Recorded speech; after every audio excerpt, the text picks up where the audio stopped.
Hello, everyone, and welcome to this episode of the Higher Ed Geek Podcast, episode number 168, with Greg Vanclief of Elentra. So really unique conversation here, talking about health science education and kind of the digital education wave, how that's showing up in that space, given just kind of the disruptive time for healthcare over these past 2 years. So really appreciated his perspectives and his time.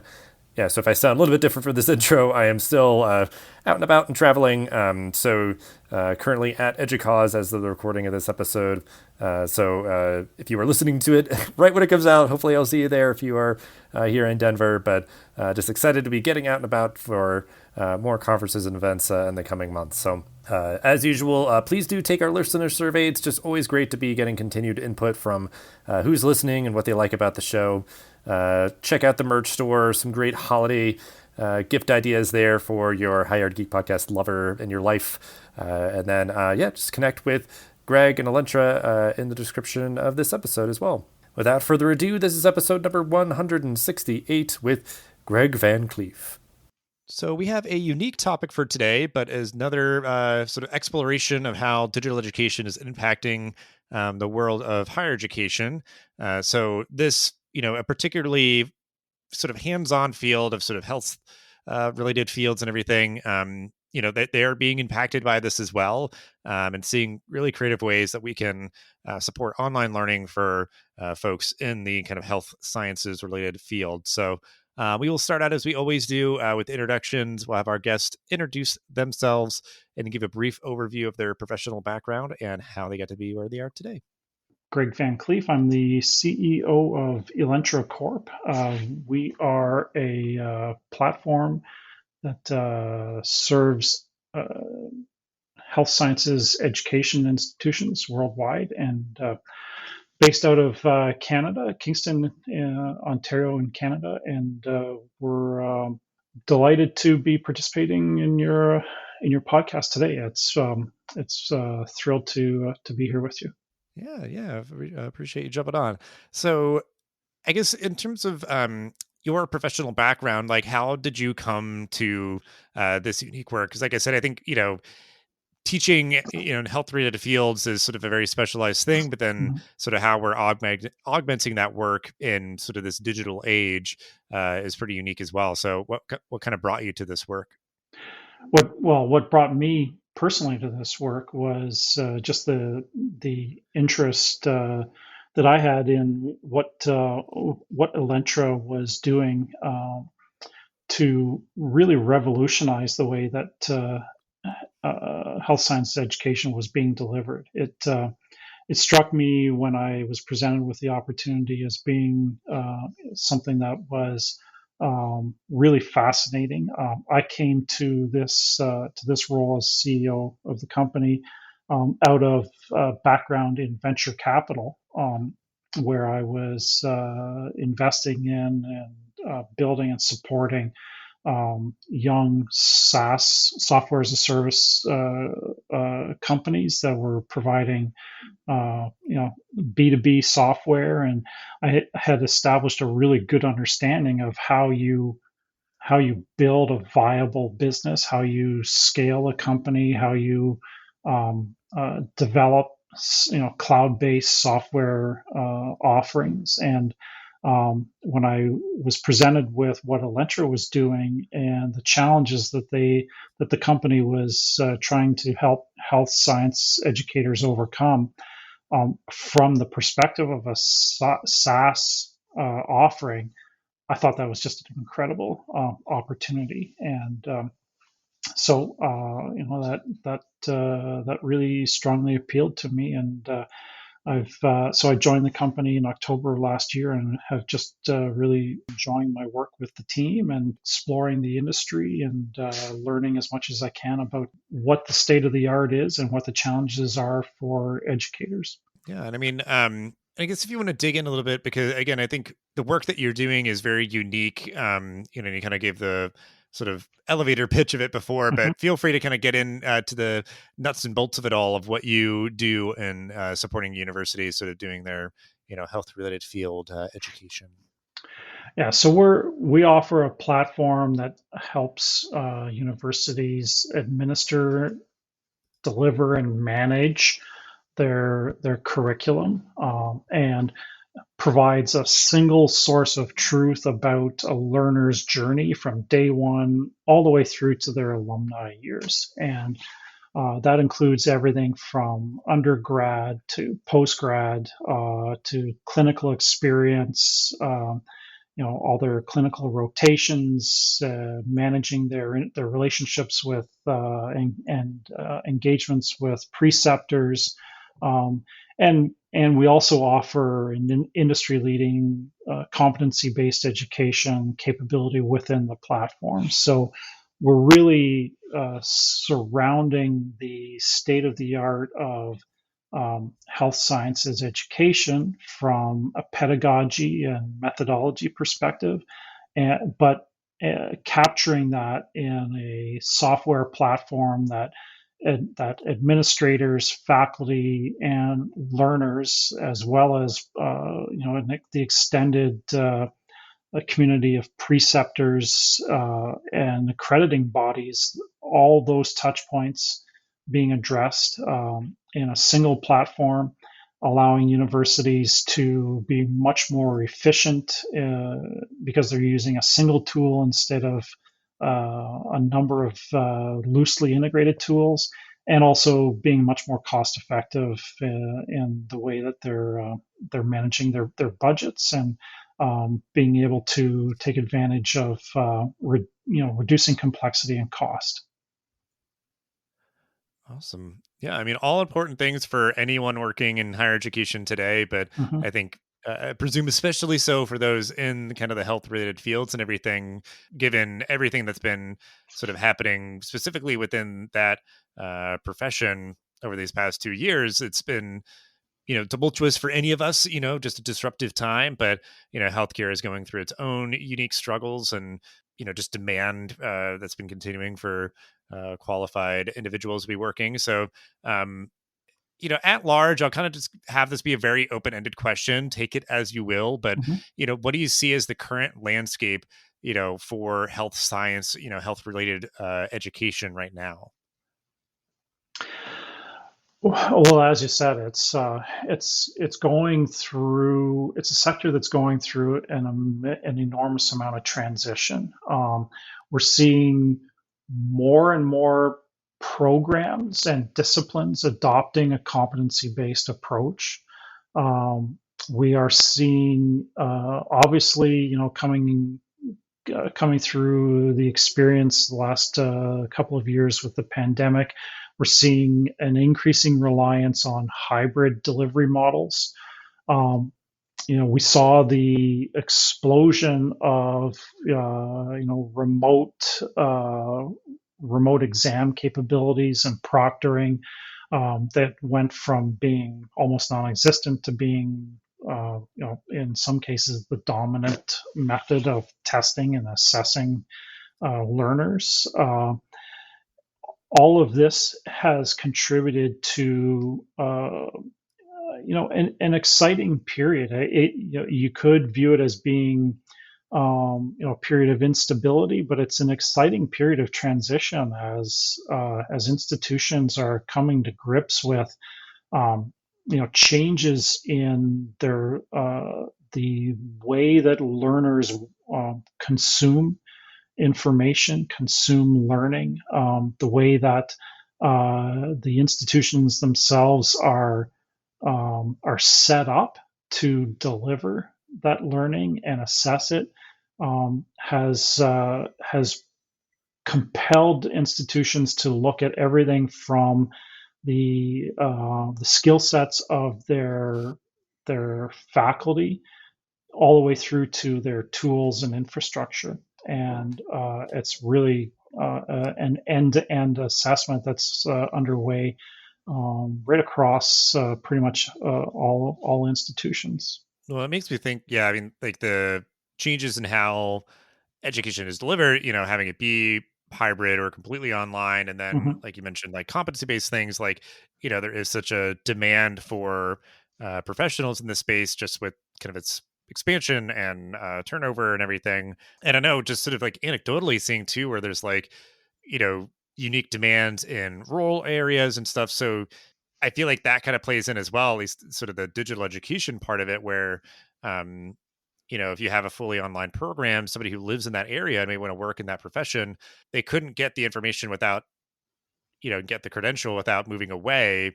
But if they can stay where they are and then maybe do sort of like clinical work as they're finishing their degree where they are and, those sort of things, like that just makes a lot more sense versus someone like moving really far away and they'll probably stay somewhere around where they went to college in person. That just is kind of how it shakes out often. So, that kind of like segues to my question, because I think this is maybe where we'll spend a lot of our time for this conversation is like the impact that you are seeing digital education having on, health related fields, because I think there's that part of it of like, delivering it to where people are, but then there's also just sort of the data component and tracking and just sort of, that kind of augmentation, and then just like being able to explore concepts in different ways. So I think we can kind of get into all of that, but we'll start with just sort of like the access portion, and that impact that you're seeing digital education having in this space. Well, I mean, that's everything in this day and age, right? It's the revolution that broadband networks has brought to the entire world, not just education. It really has given access to everybody to everything, and um, the challenge now for institutions is to understand how that impacts their delivery models and adapt in a way that allows them to be competitive and be effective in continuing to deliver to the standards that they've established for themselves. Something you mentioned as simple as as simple, but something as essential as their clinical rotations. In an era where you can literally connect to a preceptor anywhere in the world with a mobile app and ask them to monitor, work with, and assess the performance of one of their interns. It's that opens up an entirely new avenue for the institutions that previously have had to have really strong local relationships with hospitals and clinics where they could place their learners in their clinical rotations. Now it opens up the entire world if the institution has the capacity to manage and engage with preceptors um, remotely, and that's a capability that we offer. But I mean, we're not necessarily unique in that way, but we do Mhm. offer a really good solution that um, allows that to happen, and that broadens now that broadens the opportunity for the institution to have literally global relationships, and from a clinical experience perspective, that if you're a learner in a remote part of the country, or perhaps even internationally, and the institution um, that you're enrolled with is able to offer you clinical rotations in your home area, um, that has a lot of value to you and to the university from a recruiting perspective as well. So, there's just so much in this conversation that is really a fundamental change to the business model of delivering higher education. And we're just I think as an industry we're really just scraping the front end of it, and there's so much more that can and will be done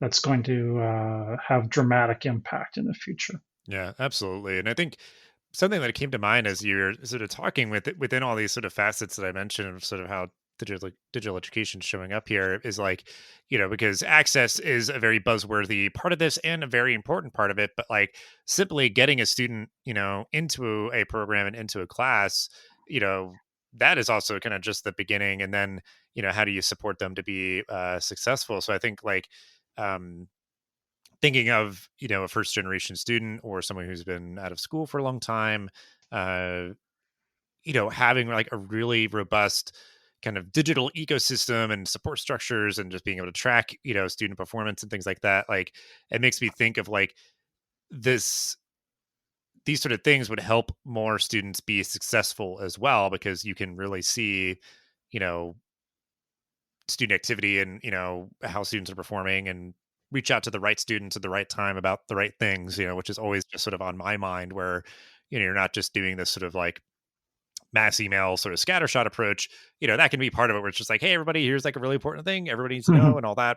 Like, hey you, like I see that you are kind of struggling with this particular concept, and that, Right. that can be faculty or staff member, but just like having that like kind of just sort of visual and sort of accessible for those stakeholders. Like I just love to see that stuff, because I think uh, having someone who's sort of like looking out for you and checking in, and also kind of just like knows what's going on. Because I think like otherwise it's like you're asking a student like, hey how's it going, and they'll probably be like, oh everything's all right, and you're like, all right cool, like well I'm here for you, let me know if you need me, and you sort of Yeah. like Yeah. pat yourself on the back and you're like cool, like I did my part. But it's like you kind of know better, and you can maybe play coy about it or whatever, but like you know that there's certain people that maybe need to be triaged to the top of your list to Sure. be offered tutoring support or something, because they are just struggling academically. So I guess like Right.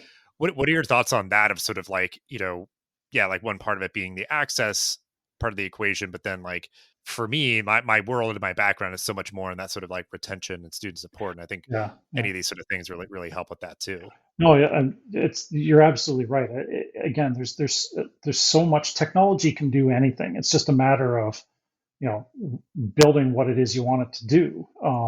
And so you overcome, as you encounter challenges, you find a solution, you overcome it, and you adopt that capability, and hopefully it improves your life and the quality of what you're trying to achieve. And you just keep moving forward. So one of the things that came to my mind as you were just talking there, Dustin, was that we offer a really good solution for attendance tracking, for example. And Hmm. in the world of hybrid learning or even remote learning, this has been a problem. Like, how do you as an educator know you can tell whether a learner has logged in for your session, for your lecture. How do you know that they haven't just logged in and then walked away from the screen?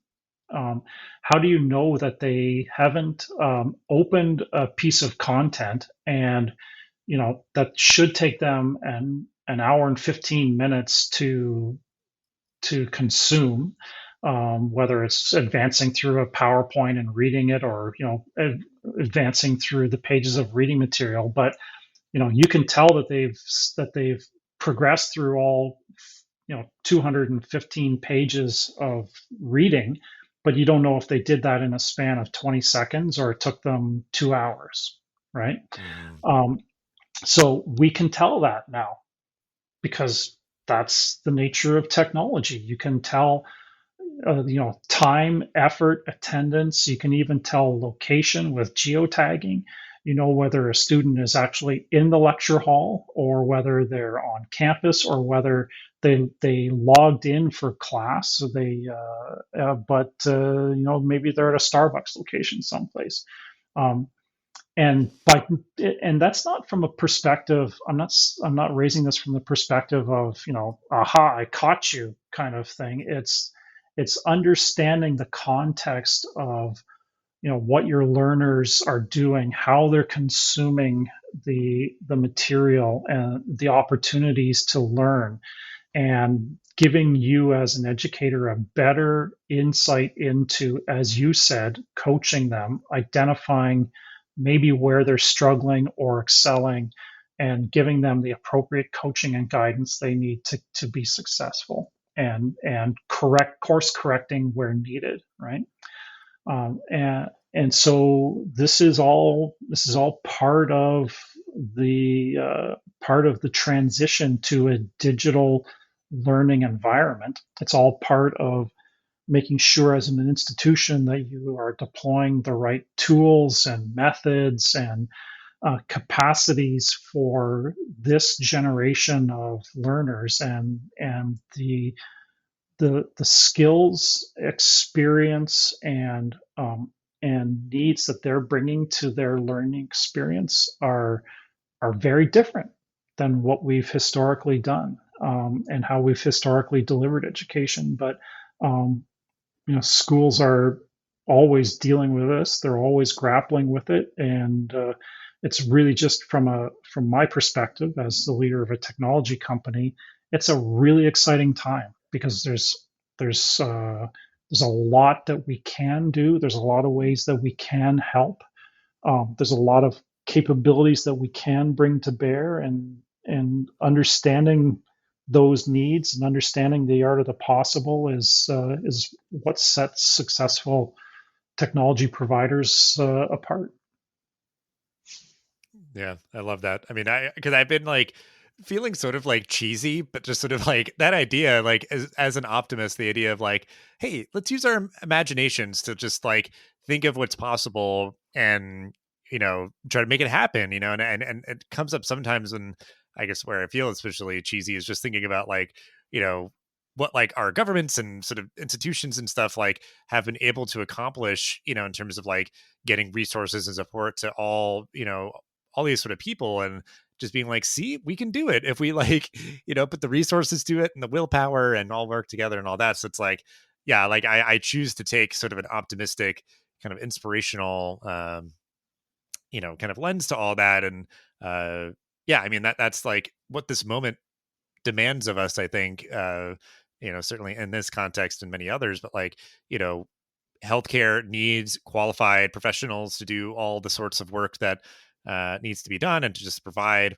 more access for patients to get quality care and stuff. So it's like, let us meet this moment, and yeah, just think about what's possible, and and make it happen. So with that very optimistic sort of preamble, I like talking about this sort of stuff with folks to kind of see like what are they sort of eyeing, and sort of the kind of hazy future that is still developing and everything. Like, what excites you about the future with this work? Because I imagine again that you're seeing institutions sort of be receptive more now than maybe they had in the past to the necessity of these sort of solutions and things. But just sort of like, what are you seeing kind of coming on the horizon, and what are you excited for the future of your work? Yeah, and that's a great question, Dustin. The nature of the change that I'm involved in, that our company Elentra is involved in, is really the transition from helping these institutions make the transition from what can we build internally in our IT department and kind of integrate to make things work so that we can just get the job done, transitioning that to a commercially viable, scalable business model with leveraging the power of cloud computing and the power of scale. In other words, not building a solution to support one program in one institution, but building a solution that supports thousands of institutions.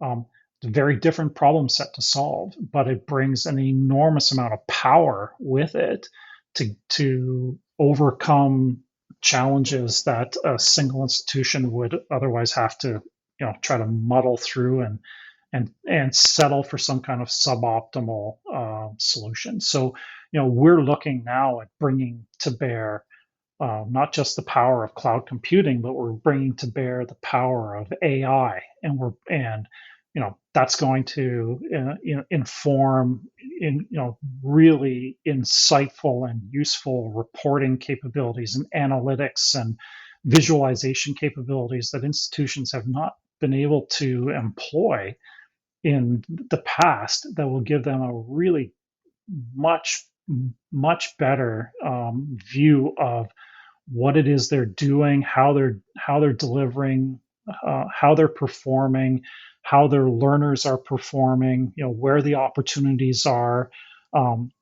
Those insights are going to begin to yield, big benefits going forward, and that's really exciting for us. There's so much that can be achieved when you are able to employ those kinds of capabilities, but it only is possible when you're talking about big scale, really commercially driven solutions. It's much more difficult to take advantage of and leverage that capability when you're just talking about unique one-off institutions or programs. You need the big data sets. You really need the big data sets to be able to leverage that kind of learning, machine learning, AI, and all the power that brings. So that's really where I think the big opportunity is in the next next year or two, and we're really excited at Elentra to be taking advantage of that. Good stuff. I mean, yeah, it's just one of those things of looking at the challenge of this moment as sort of an opportunity and seeing, the investments that are being made and all that, like bearing out a lot of great results and outcomes for students and, certainly ultimately for the institutions as well. But yeah, there's certainly a lot to do, but there's like, I think, now more than ever, we have so many great tools to, to do everything that's needed. But um, so as we wind down, we can have our two standard closing questions. Mhm. First is like really quick, if there's any sort of resources to share, anything that's sort of relevant to this topic that we can include in the show notes. Just I would refer anybody that's interested to in what we're doing at Elentra. Please have a look at our website. Maybe follow us on LinkedIn, and we're more than happy to communicate with anyone who has questions or an interest in what we're doing at the company. That just communicate. Just I would offer those contact points. My LinkedIn address is also a great way to get in touch with me. Perfect. Well, I appreciate you making yourself available as a resource. That is great. And then as our final question, we kind of give our guests the opportunity to share just a final concluding thought or call to action on this topic to end the episode. So however you'd like to kind of wrap everything up, the floor is yours. Thanks. Wow, that is wide open. But I encourage people to be creative, to be innovative, and to challenge your service providers, your broader community, your support community, to look at what it is they do for you and ways that that you can improve your service offering as an institution. If you are an educator and you have a given set of vendors, hopefully Elentra is or will be one of them. But even if we're not, challenge your suppliers to keep you informed about their product roadmap, tell you what it is they're planning on building, to involve you in their thinking about how they're going to mature and improve their products and their offerings going forward. Because if you're not involved in those conversations, the vendors are likely to make poorly informed decisions because they're not getting a signal from the market about what's required, and B, because vendors are driven by a top and bottom line financially, they're going to default to taking the most cost effective path, and Sometimes, where investments needed, that involves vendors taking a risk and doing something that they otherwise might not be inclined to do. But hearing from customers is the very best way for companies like Elentra to know whether we're on track, whether we're building what's needed for the marketplace, and whether we're doing a good job of building it. And that's where we really put a lot of attention organizationally, is to make sure that we're listening, we're paying attention. We don't always get it right, but we sure do try hard to get as close as possible. Well, I love that. I mean, it just the sort of openness with being kind of like held accountable, like I think there's so much sort of like expansion of the adoption of different ed tech tools and everything. And like no one kind of in the equation should sort of get complacent. Right, Um, exactly. so, because it's like at the end of the day, it's like it's the students are going to suffer, if there's just sort of, low quality tools or things that aren't even being used or aren't being used to their full potential, or, there's just sort of gaps and stuff. So, I love that as a great call to action, and I appreciate you so much, Greg, for hanging out and sharing all that you did, and for doing this work. So we'll have ways to connect with you and everything you mentioned in the show notes. Yeah, just thanks again. This was really interesting to me. I learned a lot. Thanks, Dustin. I really enjoyed the conversation and thrilled to do it, and appreciate the invitation. Thanks for listening to this episode of the podcast. Make sure to rate, review, and subscribe so you never miss an episode. Thanks again for listening, and we'll see you in the next episode of the Higher Ed Geek podcast.